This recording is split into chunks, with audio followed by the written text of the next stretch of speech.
नमस्कार दोस्तों, आप सबों का एक बार फिर से स्वागत है। और एक बार फिर से हम लोग आज डिस्कस करने आए हैं रेगुलराइजेशन टॉपिक पर। रेगुलराइजेशन से रिगार्डिंग जैसे कि पहले वीडियोस में हमने कई बार डिस्कस किया हुआ है, उमा देवी जजमेंट खास करके, और उसके बाद के तो कई बार हमने ये देखा है कि कोर्ट लोगों को उमा देवी जजमेंट के आधार पे परमानेंट होने से रोक देते हैं। कई बार बोल देता है कि परमानेंट इसलिए नहीं हो सकते कि उमा देवी का कंप्लायंस नहीं हो रहा है। तो बार बार इस तरह की खबरें आती हैं और हाई कोर्ट या सुप्रीम कोर्ट में भी लोग हार जाते हैं केस को। तो लेटेस्ट जजमेंट क्या क्या इधर कुछ सालों में हुआ है, किस तरह के जजमेंट्स दिए गए हैं सुप्रीम कोर्ट के द्वारा, हाई कोर्ट्स के द्वारा, जो जजमेंट को की रिमार्क बना के हम अपने केस में अप्लाई कर सकते हैं। तो पहले जैसे कि हमने डिस्कस किया हुआ है, उमा देवी जजमेंट को ब्रॉडली डिस्कस किया हुआ है, चंद्रमोहन नेगी को डिस्कस किया हुआ है, और भी कई केसेस को हमने डिस्कस किया हुआ है। तो आज हम जो लेटेस्ट अपडेट है, लेटेस्ट जो सिनारियो है, क्या चल रहा है, क्या हम यदि पार्ट टाइम है या कि कॉन्ट्रेक्चुअल एम्प्लॉय है, एडहॉक एम्प्लॉय है, डेली वेजर है, किस सिचुएशन में हम परमानेंट हो सकते हैं और लेटेस्ट गाइडलाइन क्या है, इस पे आज थोड़ा सा हम लोग चर्चा करने जाएंगे। और मेरे साथ एडवोकेट द्राक्षा है और हम लोग आपको इसी से रिगार्डिंग चीजों के बारे में जानकारी देंगे। सबसे पहले हम लोग ये बात करते हैं कि जो उमा देवी जजमेंट है उसमें जैसे कि पहले ही हमने बताया था कि उसमें जो क्राइटेरिया दिया गया है रेगुलराइजेशन से रिगार्डिंग, वो ये कहा गया है कि रेगुलर एम्प्लॉय जैसे किसी पोस्ट पे हम काम करते हैं तो वो पोस्ट क्या रेगुलर नेचर का है या पोस्ट सैंक्शनड है, अपॉइंटमेंट हमारा किस तरीके से हुआ है, क्वालिफिकेशन हमारे पास है कि नहीं, रिजर्वेशन रोस्टर फॉलो हुआ है कि नहीं अपॉइंटमेंट में। तो ये सारी चीजें यदि आप फॉलो करते हैं और 10 ईयर प्लस से काम करते हैं तो परमानेंट हो सकते हैं, इस तरह की बातें की गई है। लेकिन जो बाद की चीजें हैं, क्या 10 साल वाला क्राइटेरिया ही कंटिन्यू रह गया या 10 साल से नीचे जो काम किया है उनका नहीं हो सकता है, ये सब भी हमने डिस्कस किया हुआ है। तो बेसिकली पॉइंट ये है कि यदि 10 साल से कम भी हमने डिस्कस किया हुआ है, यदि काम किसी ने किया हुआ है तो भी वो परमानेंट के लिए एलिजिबल माना जाएगा, लेकिन कुछ सर्कमस्टांसेज में। तो उन्हीं सर्कमस्टांसेज पे आज हम लोग बात करेंगे और कुछ लेटेस्ट जजमेंट के बारे में द्राक्षा बताएंगी कि अभी कौन कौन से लेटेस्ट जजमेंट आए हैं। हाल ही में जो महानदी कॉलफील्ड का जजमेंट आया है, जो सुप्रीम कोर्ट का बहुत ही फेमस जजमेंट है, जैसे कि आप सभी जानते हैं और लगभग आपको इसके बारे में पता भी होगा कि इसमें जो सिमिलर सिचुएटेड एम्प्लॉयज थे, जो कॉलफील्ड में काम करने वाले लोग थे, उनको परमानेंट किया गया था। लेकिन ऐसे ही 13 एम्प्लॉयज जो थे उनको जो है रेगुलराइज नहीं किया गया था। तो वो सुप्रीम कोर्ट पहुंचे। सुप्रीम कोर्ट ने क्लियरली डायरेक्शन दे दिया है कि अगर एक डिपार्टमेंट के आपने सिमिलरली जो वर्कर्स हैं कॉलफील्ड में काम करने वाले, उनको रेगुलराइज किया है, तो आपको जो 13 लोग आपने जो छोड़े हैं उनको भी आपको रेगुलराइज करना पड़ेगा, क्योंकि जो आर्टिकल 14 का वायलेशन है कि रेगुलराइजेशन 2 आधार पे किया जाता है। एक तो ये किया जाएगा जो उमा देवी जजमेंट है उसके आधार पे, दूसरा ये होता है कि यदि सिमिलरली सिचुएटेड किसी को कर दिया गया है और दूसरे को नहीं किया गया। जैसे मान लेते हैं किसी ऑफिस में 10 बंदे काम करते हैं, अब 10 लोग काम करते हैं, 10 में से 2 या 1 या 5 या 7 कितने भी नंबर को रेगुलराइज किया गया है, बाकी किसी को छोड़ दिया गया ये कहते हुए कि आप एलिजिबल नहीं हैं। इस कंडीशन में वो क्लेम कर सकता है on the basis of equality. यहाँ पे क्या होता है, यदि इक्वलिटी का प्रिंसिपल आ जाता है कहीं पे आर्टिकल 14 का, तो उस कंडीशन में क्या होता है कि आप वहां पे कोई ये नहीं कर सकते कि उमा देवी जजमेंट में ऐसा लिखा है या ये सर्कुलर में ऐसा लिखा हुआ है। यदि एक को किया है तो बाकी को करना ही पड़ेगा, यही रूल और यही रेगुलेशन होता है। यही का बात उमा देवी में भी कहीं न कहीं कहा गया और बाद के जजमेंट में भी ये कहा गया है। और इसी तरह की बात जो इन्होंने कहा महानदी कोलफील्ड लिमिटेड केस के बारे में, उस केस में भी यही कहा गया है कि सिमिलरली सिचुएटेड को यदि हम दे रहे हैं बेनिफिट तो बाकी को हम डिनाई कर ही नहीं सकते, किसी भी आधार पर डिनाई नहीं कर सकते, ये कहा गया है। दूसरा जजमेंट जो है उषाबेन जोशी का जजमेंट है। किसका है? उषाबेन जोशी। उसमें क्या कहा गया है? उषाबेन जोशी के जजमेंट में जो पार्ट टाइम एम्प्लॉयज था, जो स्वीपर का काम करते थे, वो लगभग 4 घंटे काम करते थे। वहीं पे वाटर वुमन थी उषाबेन जोशी, उनको रेगुलराइज नहीं किया गया। लेकिन डिपार्टमेंट ने जो दूसरी थी सफाई कर्मचारी, उनको जो है रेगुलराइज कर दिया गया है। तो ये एक तरीके से डिस्क्रिमिनेशन है। डिपार्टमेंट अगर किसी एक को रेगुलराइज कर रहा है खुद से, तो दूसरे को भी उसको रेगुलराइज करना पड़ेगा। ऐसा डिस्क्रिमिनेशन जो है वो अलाउ नहीं होगा। पार्ट टाइम एम्प्लॉय बहुत बार हमारे पास कॉल करते हैं, आते हैं सलाह लेने के लिए, और वो पूछते हैं कि हम पार्ट टाइम है 4 घंटे 6 घंटे 2 घंटे के लिए हमें काम पे रखा जा रहा है और परमानेंट नहीं किया जा रहा है, क्योंकि पार्ट टाइम एम्प्लॉय हम कहे जा रहे हैं और इस बेसिस पे हमें रोक दिया जाता है। तो इस पे क्या है कि जैसे खास करके कई सारे जजमेंट आपने कई कोर्ट्स में देखा होगा, चंडीगढ़ हाई कोर्ट में विशेष रूप से 1-2 जजमेंट को फॉलो किया जाता था कि पार्ट टाइम को, जैसे भाखड़ा ब्यास मैनेजमेंट में काम करने वाले लोग थे उनके केसेस ज्यादा आ रहे थे पार्ट टाइम वाले का, और भी कई डिपार्टमेंट के लोग अलग अलग स्टेट में जो काम करते हैं पार्ट टाइम, उनके लिए भी यही समस्या आती रहती है कि हम पार्ट टाइम में हमें परमानेंट किया जाएगा कि नहीं किया जाएगा। उसके जो लेटेस्ट जजमेंट आया हुआ है, जैसे उषाबेन जोशी के बारे में जैसे इन्होंने बताया, उस जजमेंट का यही एक मेन मकसद है सुप्रीम कोर्ट का कि यदि आपने पार्ट टाइम पे काम किया है, किसी को करवाया है पार्ट टाइम पे काम, और सिमिलरली सिचुएटेड यदि एम्प्लॉय को आपने परमानेंट कर दिया है, किसी भी एक को किया है, तो वहां पे दूसरा रूल लागू नहीं होगा। कहने का मतलब ये है कि रूल वही लागू होगा जो आपने एक पे अप्लाई किया है, वहां आप दूसरे के साथ डिस्क्रिमिनेशन नहीं कर सकते। कहने का मतलब ये है। और एक तीसरा जजमेंट है जो लेटेस्ट में हाल ही में आया, वो जजमेंट के बारे में कौन सा जजमेंट है? और चंडीगढ़ हाई कोर्ट का जजमेंट है, भी एक बहुत फेमस जजमेंट है। इसी में भी उषाबेन की जो एक गाइडलाइंस जो सुप्रीम कोर्ट ने दी है उसको फॉलो करते हुए जो डेली वेजर थे उनको रेगुलराइज किया गया है। इट मीन्स ये है कि जितने भी हाई कोर्ट्स हैं, उषाबेन जी का जजमेंट एक फेमस जजमेंट है। इसमें गाइडलाइंस जो सुप्रीम कोर्ट ने दी है वो सभी हाई कोर्ट्स फॉलो कर रहे हैं और इसके बेसिस पे काफी जजमेंट आ रहे हैं और लोग रेगुलराइज भी हो रहे हैं। कहने का मतलब ये है दोस्तों कि जो लेटेस्ट गाइडलाइंस है, जैसा कि हमने ये देखा था कि उमा देवी केस में जो गाइडलाइन दिया गया, बाद में हमने देखा चंद्रमोहन नेगी में बैकडोर वाले को भी परमानेंट करने की बात की गई। फिर उसके बाद हमने देखा सोमेश थपलियाल का जजमेंट देखा था, गढ़वाल यूनिवर्सिटी वाइस चांसलर, उसमें ये कहा गया कि जो 2006 के बाद, क्योंकि एक अमूमन ये मान लिया जाता था कि उमा देवी जजमेंट में जो लाइन लिखा गया है, उमा देवी जजमेंट में ये कह दिया गया था कि 10 साल जिनका पूरा हो उनको 1 टाइम मेजर में कर दिया जाए परमानेंट।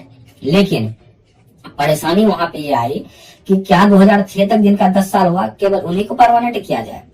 अब इसमें एक समस्या ये आ रही थी कि उमा देवी जजमेंट में तो सुप्रीम कोर्ट ने ये कहा कि आर्टिकल 309 के हिसाब से केवल परमानेंट किया जा सकता है, रेगुलराइज किया जा सकता है। तो क्या बाद में जो लोग कॉन्ट्रैक्ट पे काम करते रहे उमा देवी के बाद भी, क्या उनको कोई राइट नहीं मिलना चाहिए? इस तरह की बातें की गई। तो वहां पे ये आया निकल के, सुप्रीम कोर्ट ने क्लियरली कहा कि जो जैसे सोमेश थपलियाल में कि कोई भी एम्प्लॉय जब किसी डिपार्टमेंट में चाहे कॉन्ट्रेक्चुअल, एडहॉक, डेली वेजर या पार्ट टाइम किसी तरीके से ज्वाइन करता है, तो उनकी समस्या ये होती है कि वो डिपार्टमेंट के साथ बार्गेन नहीं कर सकता। ये बार्गेन नहीं कर सकता है कि हमें ये मिले, हमारे लिए ये कानून बनाओ। कारण क्या है?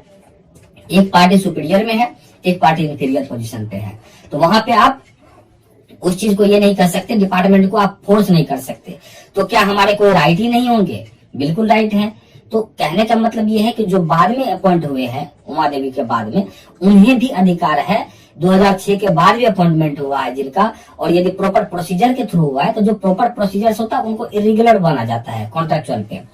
रेगुलर, इरेगुलर का एक ही अंतर है कि आप पार्ट टाइम मतलब कॉन्ट्रेक्चुअल पे रखे गए हैं और रेगुलर जो है परमानेंट रखे गए हैं।